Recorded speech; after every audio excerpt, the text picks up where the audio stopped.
देखिए UPSC prelims 2026 बहुत जल्दी आने वाला है ना? तो ऐसे में जो सबसे ज़्यादा मिस्टेक करते हैं वो ये करते हैं कि पीवाई मतलब सीसेट को इग्नोर करते रहते हैं और लास्ट में उनका सिलेक्शन जीएस में अच्छे स्कोर आने के बाद में भी सीसेट में रुक जाता है। अगर आपको इस गलती करने से बचना है तो आपको सीसेट पे ध्यान देना होगा।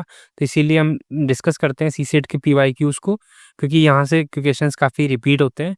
देखिए ये वाला एक क्वेश्चन देखते हैं पहले, सबसे पहले कि कोई 4 अंकों की संख्या n इस प्रकार है कि उसे 3, 5, 6, 9 से क्रमशः भाग देने पर क्रमशः 1, 3, 4, 7 का शेषफल रहता है और n का लघुत्तम मान पूछा है इन्होंने। अब देखिए, यानी कि 3 से भाग देंगे तो 1 रिमाइंडर आएगा, 5 से भाग देंगे तो 3 रिमाइंडर आएगा, 6 से भाग देंगे तो 4 रिमाइंडर आएगा, 9 से भाग देंगे तो 7 रिमाइंडर आएगा। तो देखिए उसको किस इस तरह के क्वेश्चन को कैसे ईज़िली टैकल कर सकते हैं अपन। इसको 1065 प्लस 3 लिख सकते हैं, है ना? इसको 1070 प्लस 2 लिख सकते हैं, 1070 75 प्लस 3 लिख सकते हैं इसको, है ना? 1080 प्लस 2 लिख सकते हैं इसको, धन 2।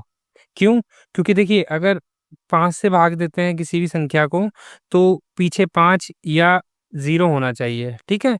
तो उसका रिमाइंडर 0 आता है। तो यहाँ 5 है, यहाँ 0 है, यहाँ 5 है, तो ये तो चले जाएँगे। अब इसमें और इसमें रिमाइंडर 3 बचा है और यहाँ बोल रहा है 5 से भाग देने पर 3 रिमाइंडर आना। तो मतलब ये और ये तो आंसर नहीं होगा। अब या तो ये होगा या ये होगा। अब देखिए 3 का तो आपने देखा ही होगा कि 3 से भाग देने पर अगर संख्या का जोड़ जो है अगर 3 से विभाजित होता है ना?